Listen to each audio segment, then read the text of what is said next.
Welcome to QWERTY Writing Life Podcast, where we have candid chats about our creative lives. This is May. And I'm Joy. For more information about our podcast, monthly newsletter, or author resource series, visit us at QWERTYWritingLife.com. That's QWERTY, spelled QWERTY. It's the first 6 letters on your keyboard. So, are you ready? Grab your tea. Or your coffee, and let's chat. That kind of does lead directly into what we're doing here, right? Mm-hmm. Because it's this new beginning. I'm cleaning out a house, and you're thinking about like what's going to happen and what's the right path for you with publications in your creative life and stuff. And that's really what we wanted to focus on tonight, is this creative approach to beginning. And when we thought about our first episode of the new year, we thought like of our past episodes and discussions that we've had about this too, because we have to consider that the older that this podcast gets. This is the 3rd season we've had New Year's, so here we go. The 3rd time we've had New Year's, so here we go again, right? And we didn't want to just regurgitate something that we've already talked about in the past. So you're welcome to go back to our other New Year's and New Beginnings and Goals podcast episodes and listen to those. They are still relevant. They're evergreen. And we are adding to that collection today. So we love our Goals podcasts, and we've discussed those in great details in the past. In fact, we even have like a fun Goals PDF that you can get for free when you subscribe to our monthly newsletter at QWERTYWritingLife.com. And the link's going to be in the show notes, so you don't have to remember that. But you could if you wanted to. This year, though, we wanted to take a different approach to consider beginnings as they relate to our creative lives. So, new beginnings aren't separate from the past, with its lessons, its triumphs, and its mistakes or failures even. They kind of go hand in hand. New beginnings must learn from the past. To try to shut it off is really to stifle our growth. A thought that came to mind, or a saying that came to mind, was those who don't study history are doomed to repeat it. Well, this applies to our lives as well, whether it be our personal lives or our creative lives and the professional things that we do, the creative professional things we do, whatever the case may be. We have to be able to learn from things just so that we don't repeat the same mistakes. So with these thoughts in our mind, each of us kind of had a favorite quote that we just wanted to share with y'all just for fun about new beginnings. And mine comes from L.M. Montgomery, Lucy Maud Montgomery, and she wrote in Anne of Green Gables. Well, I think this was one of the later books, but anyway. Isn't it nice to think that tomorrow is a new day with no mistakes in it yet? And that comes from Miss Shirley, who we all love. Mm-hmm. It's a comforting quote, and I do love it. Thank you for sharing that one. Yeah. So mine comes from Maya Angelou, and it is, "This is a wonderful day. I've never seen this one before." It just kind of highlights the possibilities that can come from living the day as it is. That's so sweet. I love that. Yeah. So with these favorite quotes placed at the front of our thoughts today, let's consider these questions. How can we practice moving past our mistakes?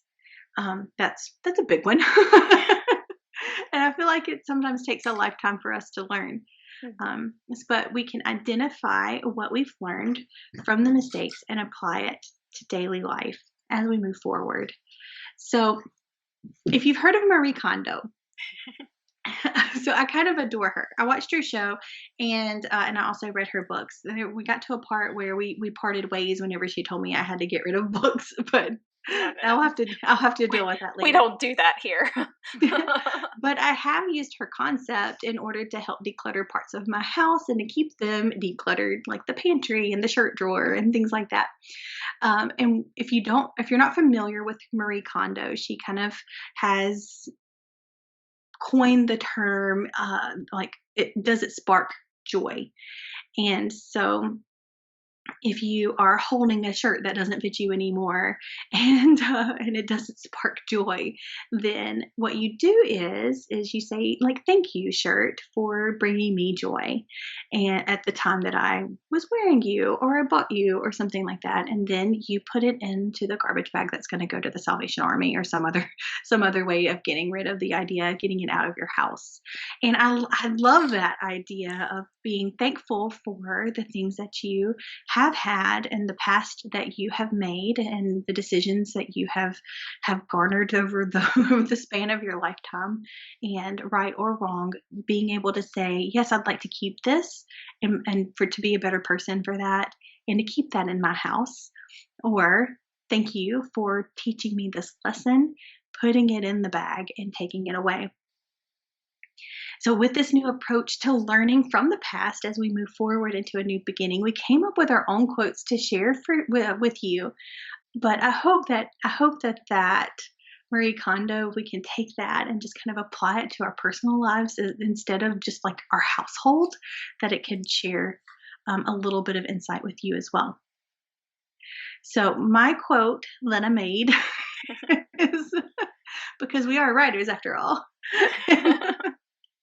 is it comes from a place of personal experience. So my quote is, "The most humbling and true changes in life come from suffering." Hmm, that's good. And I do think that it's important to think in terms of being thankful even for whatever it is in the past, whether it be something like suffering, whether it be something like that we consider a failure, whether it be business wise, personal, whatever. Um, I think that it's important to be thankful for those things because they're part of us. Mhm. And if we don't stop to be thankful for it, then we're missing out on some juicy little nuggets. So, with that all in mind, here is my quote. Weakness in our eyes is the opportunity for us to show our Creator's strength. And it's really funny because I wrote this sentence a while ago, but I just finished reading a fantastic book by Abigail Dodds. It's called, and actually I have it right here so I can hold it up. It's called Atypical Woman, Free, Whole, and Called in Christ. And the thing, it was just so funny to me as I was reading back over this sentence that I wrote, and she talked a lot about this, about the importance of and freedom in embracing our weakness, because when we embrace the fact that, hey, we can't do it all and we're gonna mess up, we're just more so relying on Christ's strength. Mm. And so, anyway, I just thought it was neat to come back to this sentence after having read this book and just finished it. So, I think sometimes we tend to display a lack of appreciation for the things we go through. We want to get away from these mistakes. We want to get away from this suffering or whatever it is as fast as possible. But sometimes we move them too quickly to the background before we have a chance to uncover why we were in the place we were in and how we can evolve from that experience. The saying that comes to mind is, the definition of insanity is doing the same thing over and over and expecting different results. that came to my mind. Yes, and so there have been a lot of repetitive loss in in my story. Like that's a part of who I am. Just like just a lot of loss. And if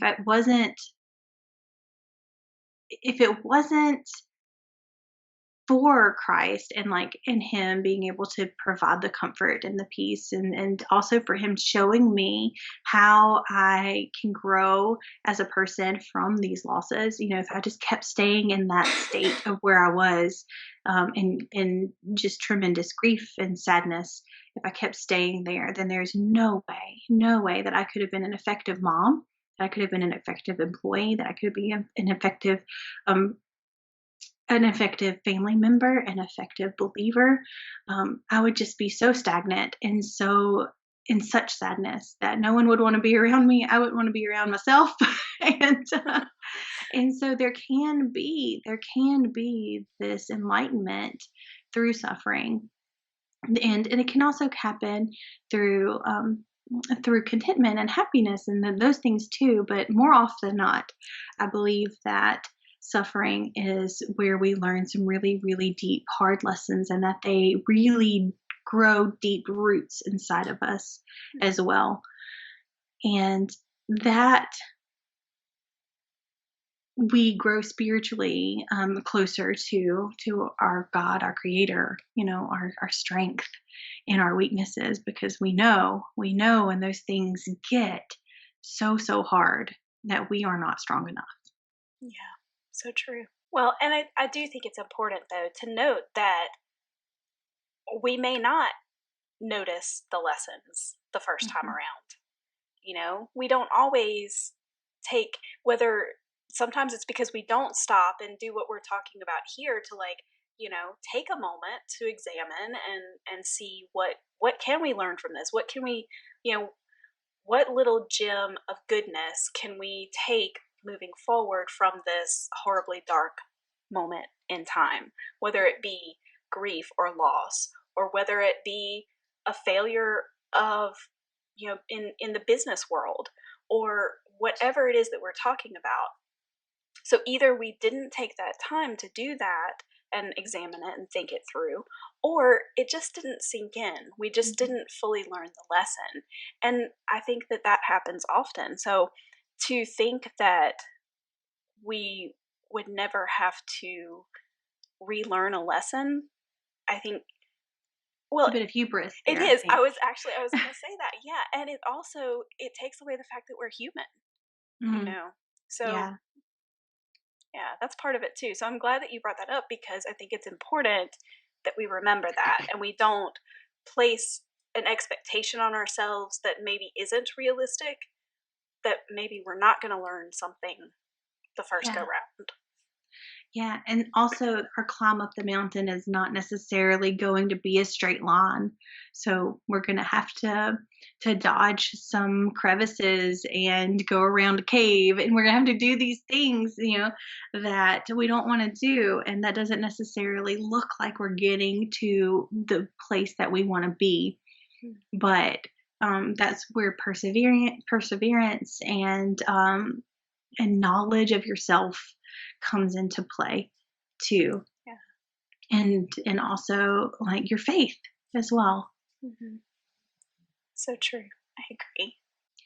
There's a way to take the negative things and to spin it to produce a positive outcome from it.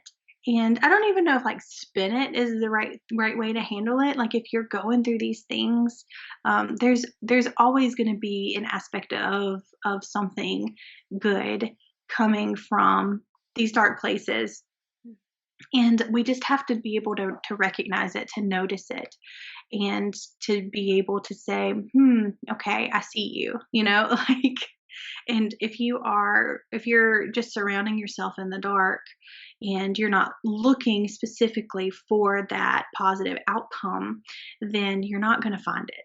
I mean, just to be kind of blunt about that, you're just not going to find it. So that's where your mindset comes in too, and a lot of that, I think, a lot of that comes with knowledge of yourself and also with faith too. So we just have to take a moment to examine those negative things and to unpack them and to understand them a little bit more and to identify the positive things that we can learn and how we can grow from them.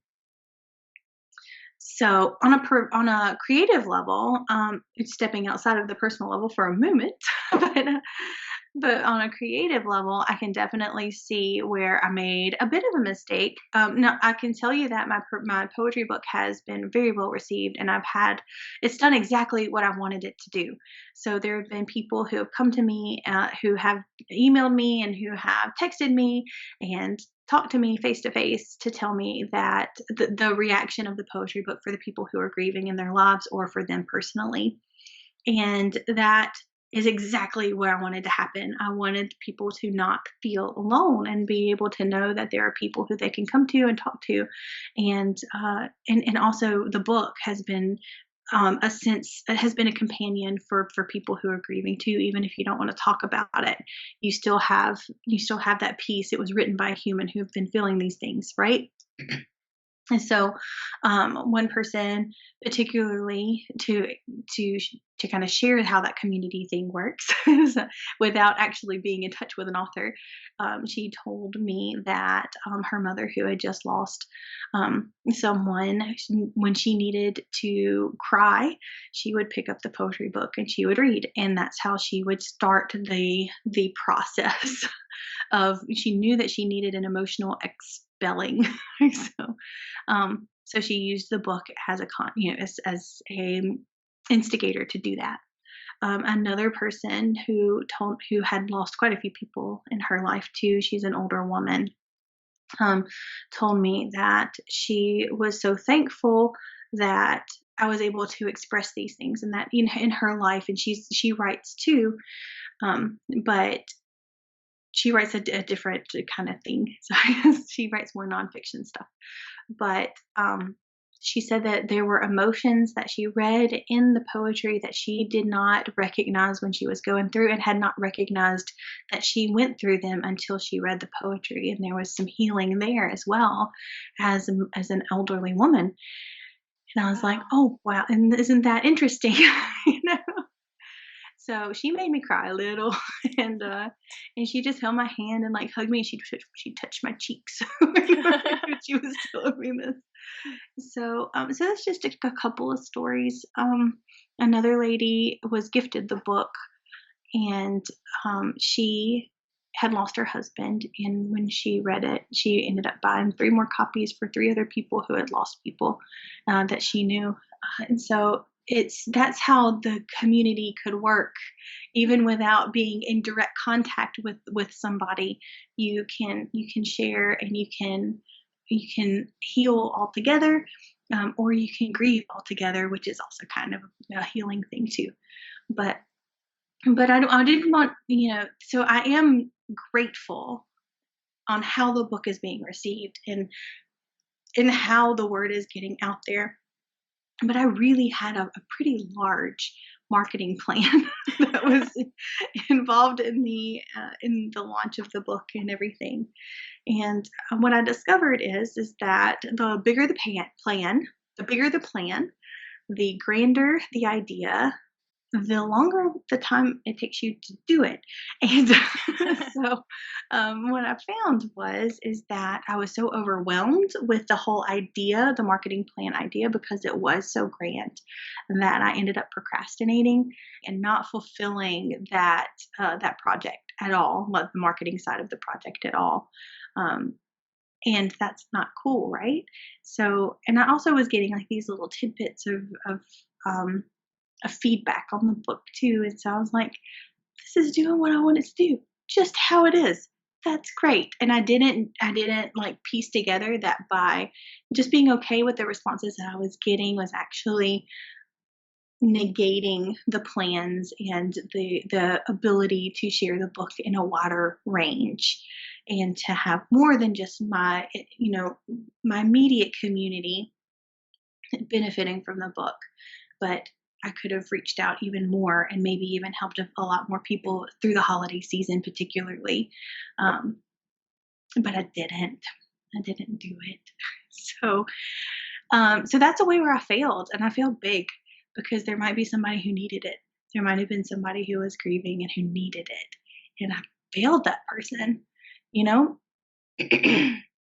But in the same way, what I've learned is that a simpler plan, something that is pretty specific and small and obtainable, is probably a better idea for me than this big, grand, large, overwhelming thing.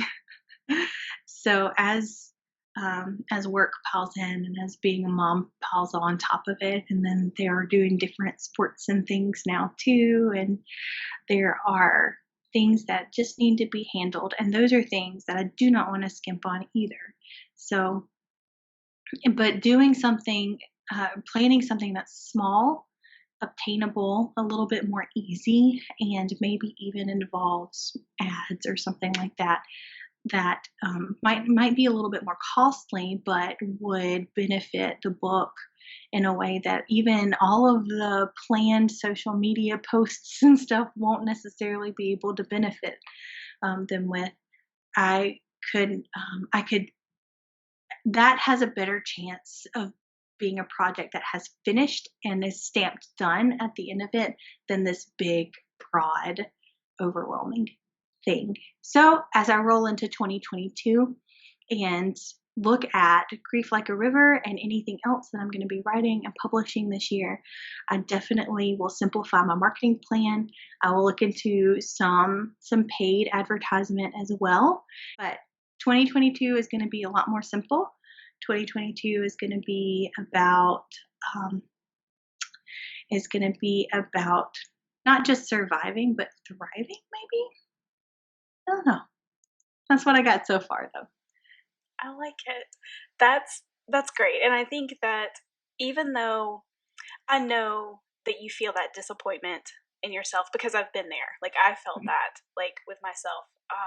Marketing is a huge thing, and I think that you're right. Like, I think sometimes we have these huge plans, and it just gets overwhelming.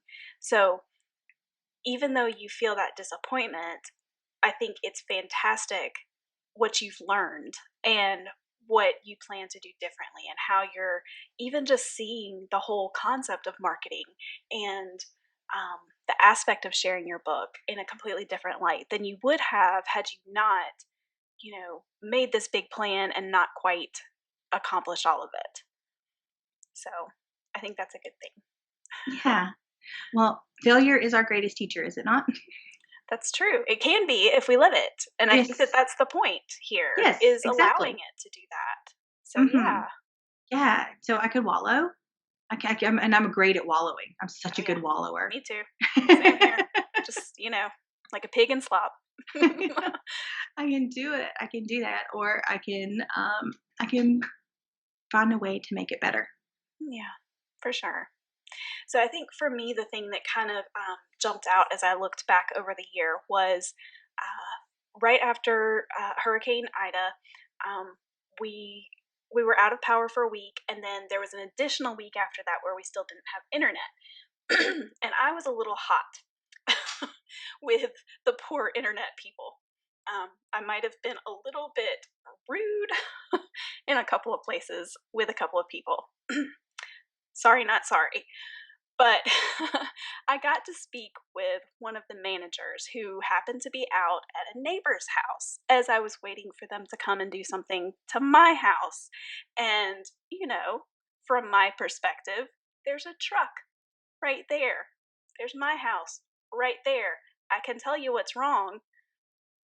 This is all you have to do. And anyway, to my mind, it seemed very simple. But the man was very nice, and he explained a lot of things to me.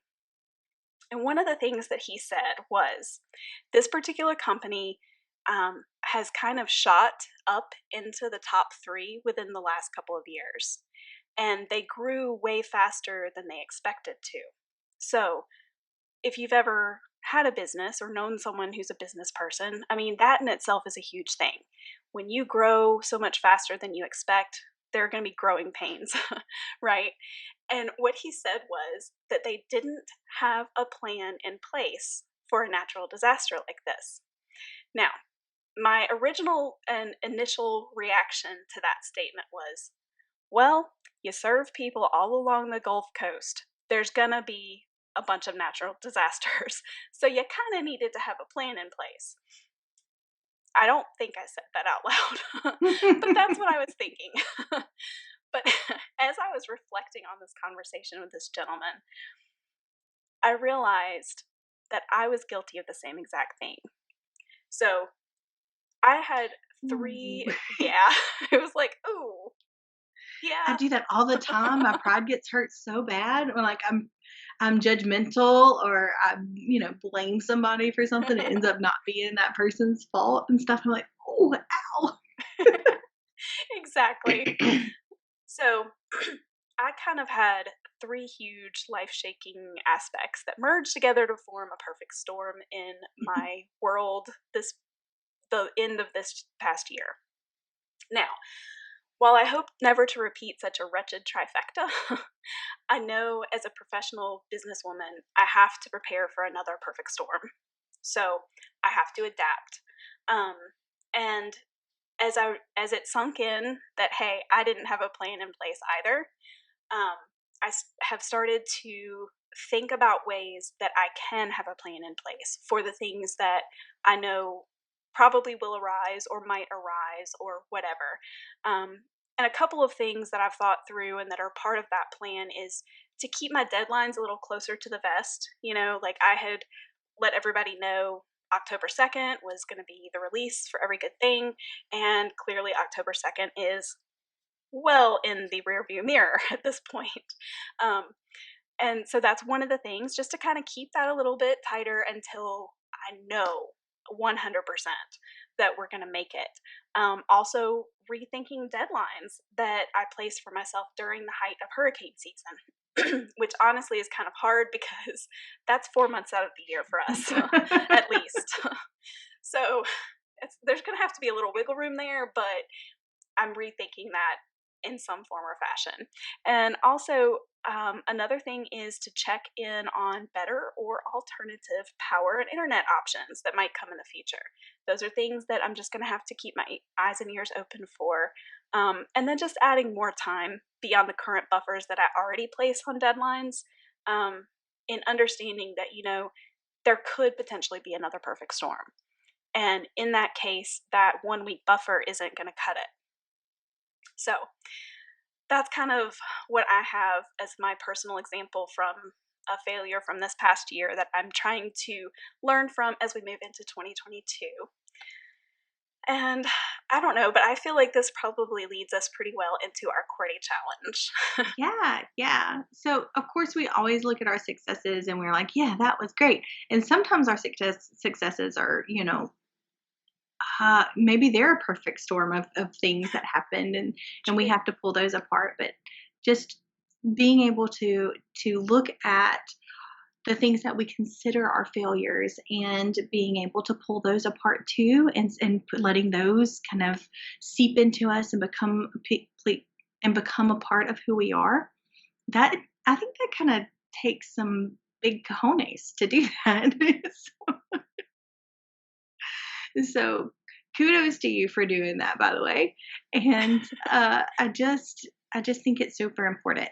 And so that is pretty much our QWERTY challenge. We encourage you to take some time here at the start of the year, at this new beginning, and take a creative approach to it. And set aside some time to examine the negative and to unpack the positive. What might have gone wrong this past year? Don't run from it or fling it far and fast across the ocean. Spend a little time with it to unpack it and then spin it into a positive that you can implement moving forward in your creative endeavors. Hey, I love it. So let us know how it goes. Let us know what you've learned and how you're approaching this new year maybe differently than you have in the past. Yes. So have a great week. And go make something. Bye. Bye.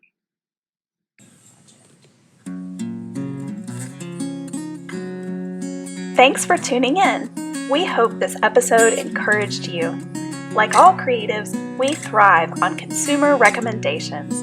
So please consider leaving us a review and sharing our podcast with your creative friends. If you'd like to continue this conversation, visit us on our website at QWERTYWritingLife.com or on Instagram at QWERTYWritingLife.